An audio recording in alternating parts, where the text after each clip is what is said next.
কালকে আমার পরীক্ষা, এই জন্য রিডিংয়ে পড়তেছি। আর প্রচণ্ড রকমের বৃষ্টি হচ্ছে, বোঝা যাচ্ছে না অতটা, কিন্তু এই তো। আর হলে হচ্ছে কালকে একটা ফেস্ট হবে 5 আগস্টের 3 মাস হওয়া উপলক্ষে, অর্থাৎ 5 অক্টোবর। সেই জন্য অনেক অনেক অনেক হাঁড়ি রাখা আছে এবং একটা বড় গরুও এনে রাখা আছে। এই তো।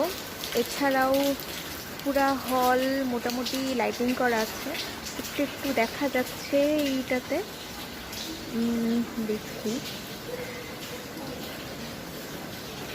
এটা হচ্ছে আমাদের ডাইনিং, যেখানে আমরা খাওয়া দাওয়া করি, মানে এখানে দেয় আর কি।